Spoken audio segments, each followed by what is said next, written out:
Dans ce 20h, vous aurez les temps forts de la visite d'État effectuée ce lundi par le président Alassane Ouattara à Agboville, dans le sud de la Côte d'Ivoire, chef-lieu de région de l'Agbovi-Kiassa. Les temps forts des différentes étapes de cette visite avec nos envoyés spéciaux dans quelques instants. Après les levées de mots d'ordre de grève par des syndicats d'enseignants à Abidjan et à l'intérieur du pays, ce lundi, on constate sur le terrain une reprise des cours dans des établissements secondaires, le point de la situation avec nos reporters qui ont parcouru des écoles dans le district d'Abidjan. Nous parlerons de la malnutrition en Afrique. Le nombre de malnutris ne cesse d'augmenter. De 177 millions en 90, le nombre de personnes malnutries est passé à plus de 200 millions en 2013. La situation inquiète et mérite l'organisation d'un atelier de réflexion. Et puis au Burundi, les manifestations contre un troisième mandat du président Nkurunziza ont repris ce lundi. 3 personnes ont été tuées. Ce sont les principaux titres de ce journal. Bonsoir et bienvenue. Nous sommes ensemble pour une demi-heure d'information. Comme tous les lundis, vous aurez le grand format de la rédaction consacré aujourd'hui à un bilan de l'opération des audiences foraines. Près de 900 000 requêtes reçues et 400 000 nouveaux inscrits dans les registres de naissance de l'état civil ivoirien. On fera donc le point de ces audiences foraines 2015 dans ce grand format proposé par le service politique de la rédaction. Je vous le disais dans les titres, le président Alassane Ouattara a effectué ce lundi une visite d'État à Agboville, dans le sud de la Côte d'Ivoire, chef-lieu de région de l'Agbovi-Kiassa.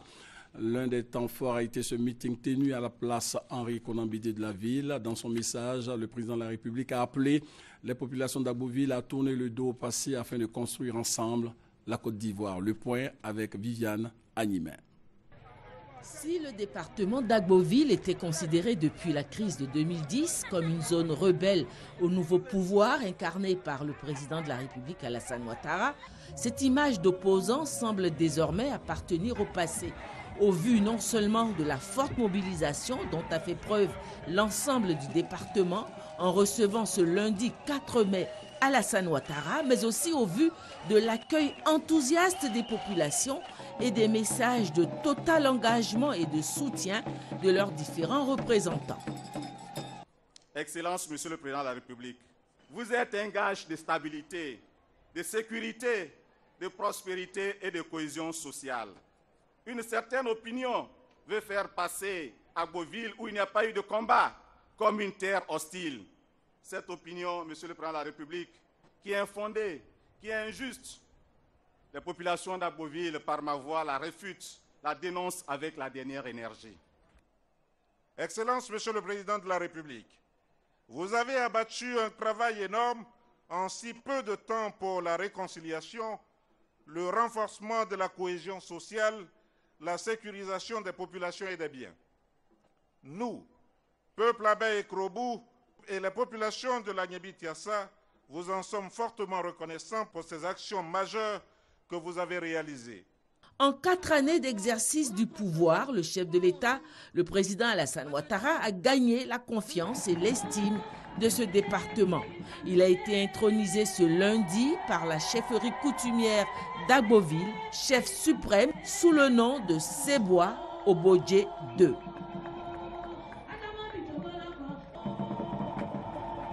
Agboville a en outre assuré son président de son soutien à sa réélection. Monsieur le Président de la République, le département et la région de l'Agbovi-Kiassa ne sauront jamais vous remercier, mais comme l'ont dit mes prédécesseurs, le président du Conseil et le maire, Monsieur le Président de la République, votre réélection en 2015, alors que vous aviez été investi il y a une semaine à Agboville, avec en avant ces élus et ces populations, vous offrent à leur tour votre réélection à 80% en octobre 2015. Heureux de ce contact avec son peuple, le président de la République a assuré Agboville de son pardon. Ado à la mémoire courte quand il s'agit de vengeance. Je ne tiens jamais compte du passé. Nous faisons en sorte que les Ivoiriens soient unis et rassemblés. C'est ce qui est dans l'intérêt de la Côte d'Ivoire et de tous les Ivoiriens. Oui, la réconciliation et l'union de tous les Ivoiriens. Je veux sceller avec vous, chers parents d'Agboville, chers frères et sœurs, un nouveau pacte pour le développement de votre belle région qui a tant donné à la Côte d'Ivoire. Je voudrais vous dire que nous sommes fiers de voir que notre beau pays est en paix, qu'il est au travail et que nous avançons. Il a lancé un appel à tous les ex-combattants qui n'ont pas encore rendu leurs armes. D'Agboville, je lance à nouveau un appel à tous les jeunes, notamment aux ex-combattants, que nous leur trouverons les moyens de préparer leur avenir. Ceci est notre préoccupation. Et c'est pour cela que nous avons commencé le programme qui est en cours et qui se déroule très bien. Ce pardon d'Alassane Ouattara au département d'Agboville n'est pas du bout des lèvres, on peut l'affirmer, au regard des nombreux chantiers entrepris par le gouvernement dans ce département. En effet, dans le cadre du programme présidentiel d'urgence, 5 milliards de francs ont déjà été investis dans plusieurs travaux de réhabilitation d'infrastructures et de bitumage de voiries. Le président de la République a annoncé un nouvel investissement de 15 milliards de francs dans le département d'Agboville avant la fin de 2015 et la réouverture de l'usine Cotivo. Nous avons investi au total 30 milliards dans la région de l'Agnébi-Tiassa à la date d'aujourd'hui. Oui, dont 5 milliards de francs CFA dans le seul département d'Agboville, dans le cadre du programme présidentiel d'urgence. Voyez-vous, grâce à ces investissements, nous avons procédé à la réhabilitation et à l'équipement de l'hôpital général d'Agboville. Nous avons aussi réhabilité l'éclairage public d'Agboville. Nous avons procédé au renforcement et à la réhabilitation du réseau d'Agboville.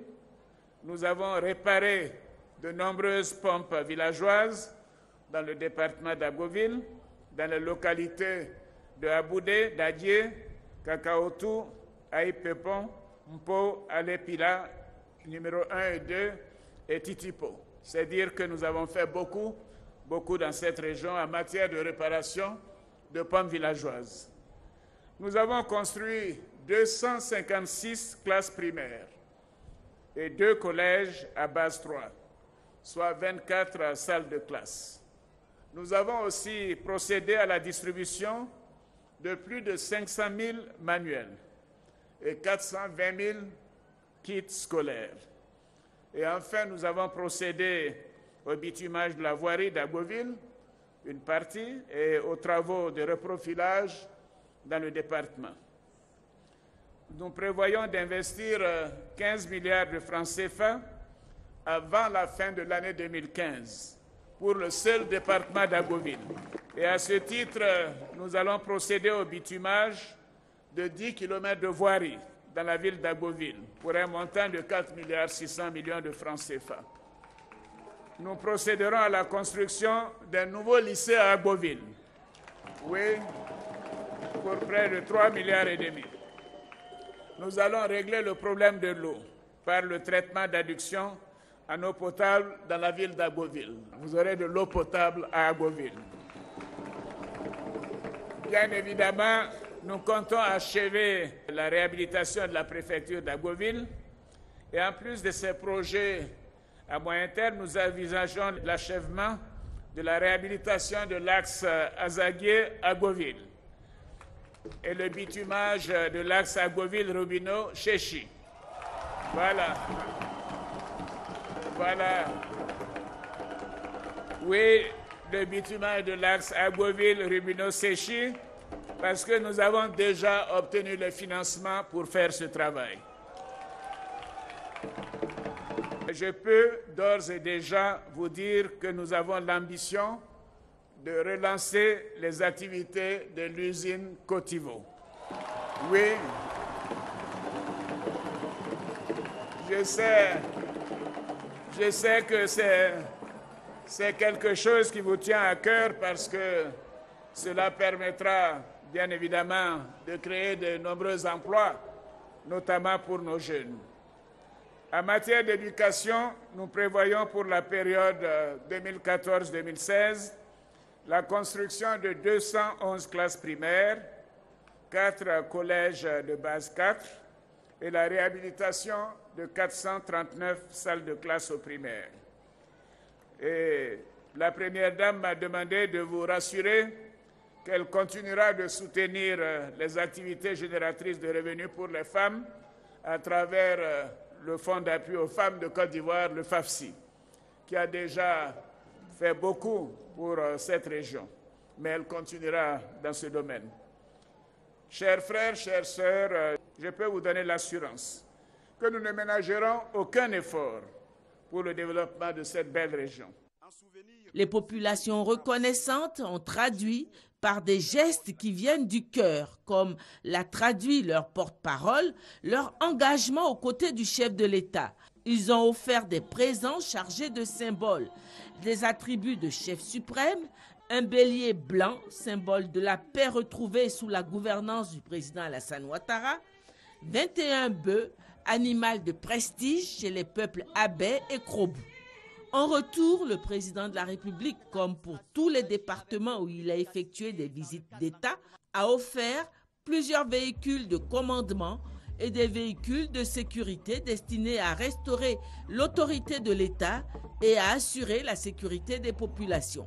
Agboville, à l'instar des autres villes, a également reçu une benne à ordures et plusieurs tricycles pour assurer sa salubrité. En plus de ces équipements, le président de la République a offert un don en numéraire d'une valeur de 19 500 000 francs répartis entre les différentes composantes de la population. Visite mémorable. Agboville, comme l'ont dit ses représentants, est désormais résolument engagé dans la voie de son émergence. Voilà, c'était le compte-rendu de Viviane Animé. À son arrivée à Agboville, le chef de l'État a eu droit aux honneurs militaires avant de se rendre au lieu du meeting et à Grand-Maurier pour se recueillir sur la tombe de feu Ernest Boka. Thomas Nguessambi. Attendu en cette fin de matinée à Agboville, chef-lieu de région de la Niébi-Tiassa, pour sa visite d'État, c'est à 11h précises que Alassane Ouattara franchit l'Arc de Triomphe, symbole de son accueil à l'entrée de la ville. Aussitôt, le président de la République reçoit les honneurs militaires. Des honneurs rendus par 2 pelotons de la gendarmerie nationale, 3 pelotons des forces terrestres, la musique et le drapeau de la garde républicaine, le tout aux ordres du chef de bataillon Kwasi Yao Mathias, officier des forces terrestres commandant les troupes. Après le monde militaire, le président peut donner de chaudes poignées de main aux premiers officiels venus à sa rencontre à l'entrée de la ville. Quand le cortège présidentiel s'ébranle en direction de la place Henri Konan Bédié, lieu du meeting, c'est par groupe interposé que les populations lui adressent la bienvenue. Le gros du monde ayant choisi de l'attendre sur le lieu de la rencontre. Comme à son habitude, le président Alassane Ouattara a pu répondre avec beaucoup d'aménité à toutes les salutations et autres sollicitations par des sourires et les mains levées. Le président de la République n'était pas seulement attendu qu'à Agboville. Dans sa visite d'État au pays Abé, il lui plaît de se rendre à Grand-Maurier, là où repose Ernest Boka, un des tout premiers grands cadres de la région, par ailleurs ministre dans le gouvernement d'Houphouët-Boigny.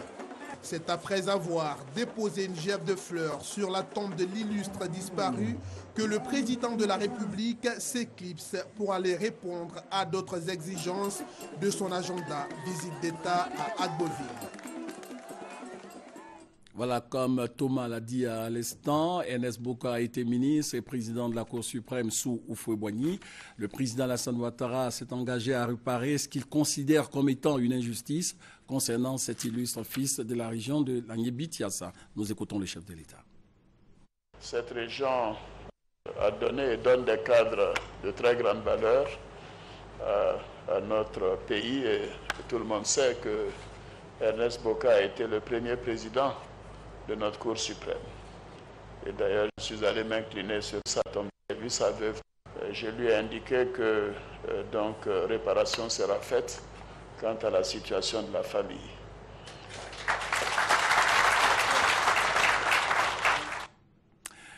Le président de la République a également marqué une escale dans la sous-préfecture d'Azaguié, une escale pour communier avec les populations de cette localité qui est à la porte d'entrée de l'Agnébitiassa. Mamadou Kouassi nous propose l'ambiance qui a prévalu sur place à Azaguié.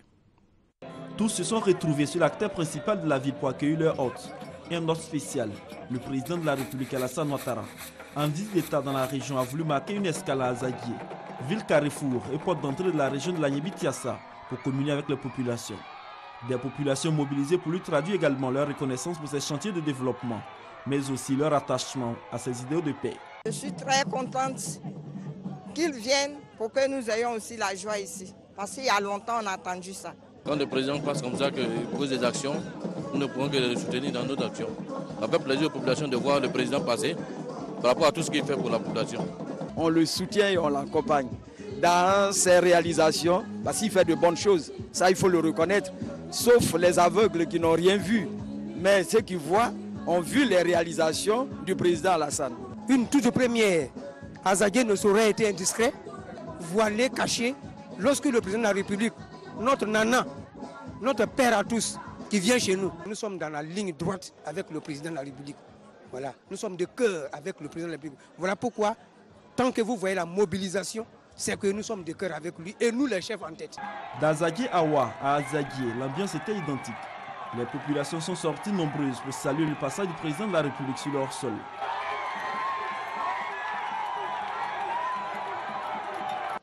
Je connais parce que où le président passe, il y a toujours le développement. Donc nous attendons le développement d'Azaguié et d'Agboville. Pour cette étape de la visite du président de la République dans l'Agnébitiassa, les groupes de danse et d'animation n'ont pas voulu rester en marge de la mobilisation. Tous ont répondu présents, chacun avec ses techniques et ses pas de danse. Aux différentes cérémonies qui ont marqué cette visite d'État, eh bien, les populations sont sorties pour manifester leur adhésion au programme de développement du président Alassane Ouattara. Le témoignage de notre reporter Mamadou Kouassi.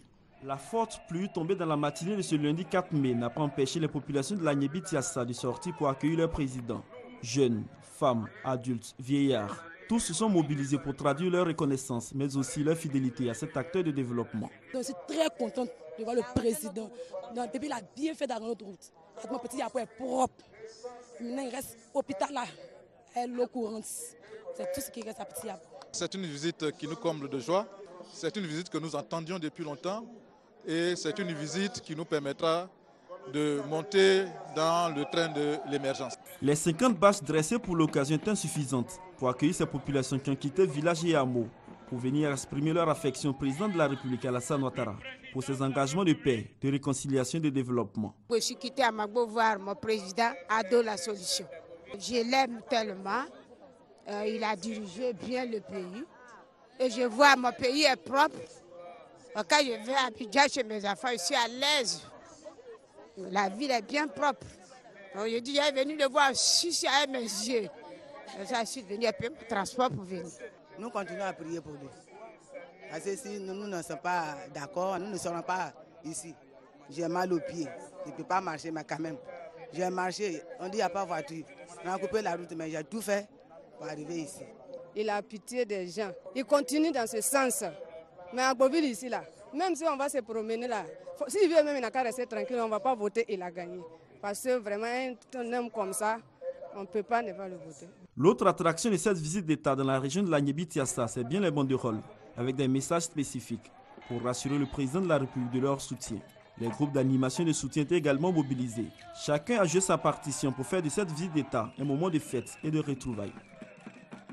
65 millions de nos francs, c'est la valeur du don de la première dame à BCD Brillant dans l'Agnébitiassa. La cérémonie de remise a été suivie par Thomas Nguissambi.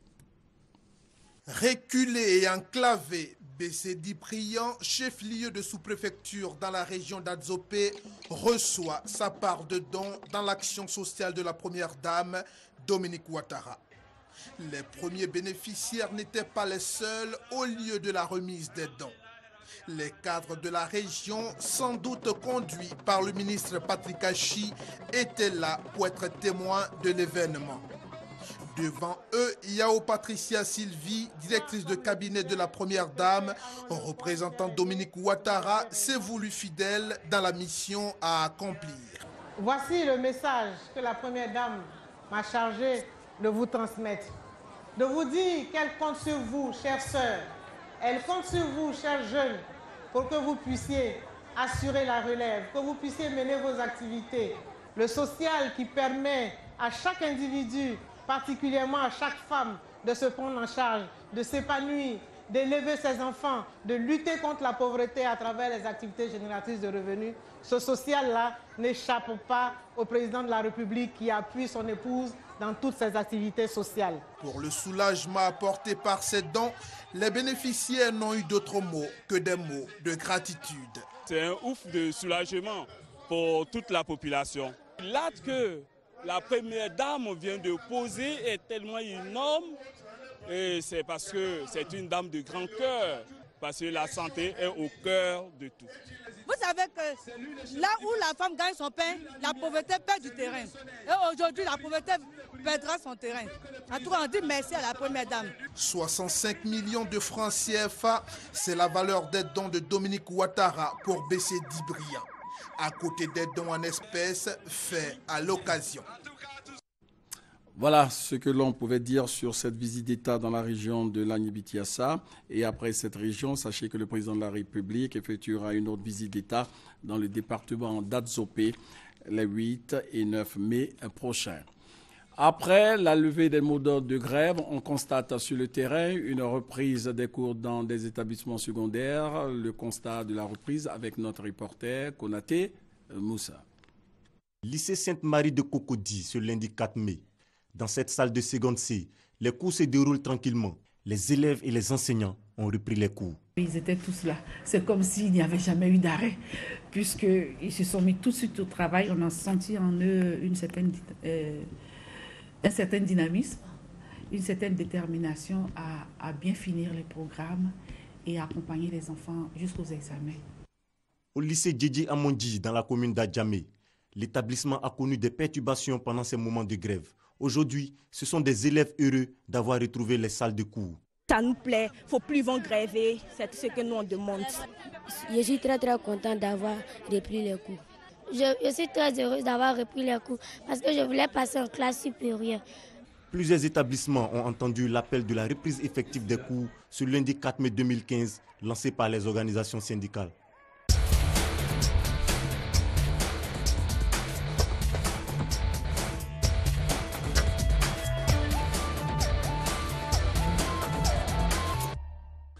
L'opération des audiences foraines 2015, organisée en février dernier, s'est achevée ce 30 avril. Près de 900 000 requêtes reçues et 400 000 nouveaux inscrits dans les registres de naissance de l'état civil ivoirien. On fait le point de ces audiences foraines dans ce grand format proposé par le service politique de la rédaction. Plus de 3,5 millions d'Ivoiriens de plus de 16 ans circulent actuellement dans le pays sans carte nationale d'identité et même sans acte de naissance. Parmi ces Ivoiriens inconnus des registres officiels, de nouveaux majeurs, des personnes non déclarées à la naissance ou celles ayant perdu leurs documents lors des récentes crises. Contrairement aux précédentes audiences foraines organisées en Côte d'Ivoire, l'opération 2015 aura permis de délivrer des jugements supplétifs transcrits dans les registres d'état civil pour la délivrance de certificats de nationalité et à terme de carte nationale d'identité.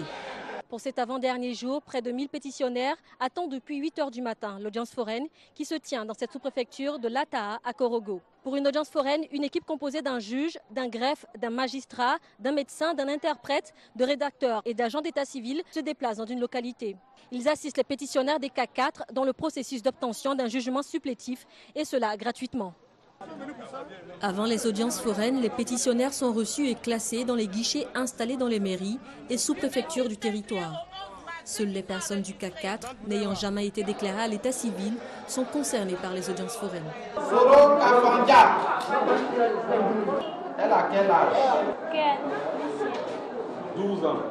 Près de 4,2 milliards de francs CFA et environ 1300 personnes mobilisées pour ces audiences foraines lancées en février 2015. L'organisation, assurée par une équipe de coordination, implique aussi 2 ministères, celui de l'Intérieur et celui de la Justice, à travers leur représentation sur le terrain. Chacun jouant un rôle défini pour éviter les fraudes et permettre à ces Ivoiriens d'obtenir une existence juridique. La finalité, c'est d'aller à la carte nationale d'identité. Mais pour avoir la carte nationale d'identité, il faut quand même un certain nombre de documents, notamment le certificat de nationalité. Mais pour avoir le certificat de nationalité, il faut également avoir des extraits d'acte de naissance. Et c'est à ce niveau que nous intervenons. Nous sommes dans le premier palier. Le sous-préfet qui est officier d'état civil ou bien le maire délivre le premier document qu'on appelle le certificat de non-inscription sur les registres de l'état civil. C'est au vu de ce document que le juge qui est censé lui donner ce document-là sait qu'effectivement cette personne n'a pas été déclarée à l'état civil. Les pétitionnaires qui viennent à nous viennent avec des témoins. Mais il y a aussi des moyens d'investigation du juge qui s'assure si effectivement l'individu qui se présente à lui est né dans la localité et n'a jamais été déclaré à l'état civil. Il y a certaines questions qui sont posées. Les questions, ce n'est pas des questions standards, mais c'est au cas par cas. S'il a été déclaré, la demande est rejetée. S'il n'a jamais été déclaré, la demande est accordée. Innovation importante, 800 agents itinérants ont été formés et déployés durant la seconde phase de l'opération. La cible des jeunes de plus de 16 ans et des nouveaux majeurs a été en partie atteinte grâce aux campagnes organisées dans des établissements scolaires et universités. Gratuité, proximité, sensibilisation ont été les piliers stratégiques de cette opération d'audience foraine 2015. On a mis des guichets dans toutes les sous-préfectures, c'est-à-dire rapprocher l'administration de la population, des requérants. Les gens qui se déplacent, ils vont jusqu'à, si vous voulez, dans les foyers des gens pour leur donner la possibilité d'avoir la pièce. C'est ce qui a fait qu'aujourd'hui, on a des milliers de personnes. Au terme de l'opération, près de 900 000 requêtes de documents administratifs de base ont été enregistrées. Korogo obtient le plus grand nombre de demandes avec Abidjan, Touba et Mans. 47% des demandes de documents administratifs de base portaient sur les certificats de nationalité, 42% sur les jugements supplétifs. Les 436 guichets répartis sur l'ensemble du territoire ont permis d'enregistrer en moyenne 17 000 pétitionnaires par jour. Mais l'objectif visé par cette audience foraine précise, en raison des délais impartis, c'est autour de 1 500 000 personnes qu'on était capable de prendre en compte au cours de ces 3 mois d'opération. Après l'étape terrain vient celle du traitement des demandes qui devrait s'achever fin mai. Environ 900 000 cartes d'identité devraient être distribuées en fin de traitement par l'intermédiaire de l'Office national d'identification. Et près de 400 000 personnes non déclarées à la naissance auront enfin un acte d'état civil. Elle a entendu quand l'opération a commencé, elle est venue chercher. Les papiers ont été brûlés tous et donc elle n'a aucune trace. Elle cherche ses papiers afin d'être à jour pour ne pas qu'un jour on l'arrête et puis on lui dit que tu es sans papier. La pratique des audiences foraines est autorisée par la loi afin d'inscrire dans les registres officiels des personnes sans documents de base lorsque leur nombre est jugé trop élevé. Mais la loi fait aussi obligation aux parents de déclarer la naissance d'un enfant dans un délai de 3 mois. Des milliers de parents ne respectent toujours pas cette obligation parce qu'ils n'en voient pas la nécessité, par simple négligence ou par contrainte géographique. Cette dernière raison est à la base de solutions novatrices en cours d'étude au ministère de l'Intérieur. Le ministère de l'Intérieur, avec des partenaires, est en train d'expérimenter la déclaration des faits d'état civil via le mobile, le téléphone mobile. Il faut mettre en place des mécanismes dans certaines institutions, comme les hôpitaux, comme les édifices religieux. Ce sont des solutions innovantes qui vont permettre de capter le maximum de faits. Malgré le succès de ces dernières audiences foraines, ce type d'opération à échelle nationale, très coûteuse pour l'État, doit rester exceptionnel. Seule la déclaration systématique des naissances pourra y contribuer et tarir le flot des inconnus à l'état civil. Voilà, c'était le grand format avec Christelle Menant. Quels médias pour une société ivoirienne démocratique et inclusive? C'était le thème du 6e congrès du SYNEPSI, le syndicat national des agents de la presse privée de Côte d'Ivoire. Le compte-rendu complet dans nos prochaines éditions. Parlons maintenant de malnutrition. En Afrique, le nombre de malnutris ne cesse d'augmenter. De 177 millions en 1990, le nombre de personnes malnutries est passé à plus de 200 millions en 2013. La situation est tout simplement inquiétante et mérite l'organisation d'un atelier de réflexion sur les ressources à allouer à la nutrition. Demain également le compte-rendu de nos reporters. Foyer de tension sur le continent au Burundi. Les manifestations contre un troisième mandat du président Nkurunziza ont repris ce lundi. 3 personnes ont été tuées, portant le bilan des victimes depuis le début des affrontements à au moins 7 morts. On compte également une quarantaine de blessés. Et selon le secrétaire d'État américain John Kerry, la candidature du chef de l'État burundais Pierre Nkurunziza à un troisième mandat est contraire à la constitution du pays. John Kerry est en visite à Nairobi au Kenya dans le cadre de la lutte contre le terrorisme. Et puis ce message de félicitations du président Alassane Ouattara à Faure Gnassingbé, président réélu de la République togolaise.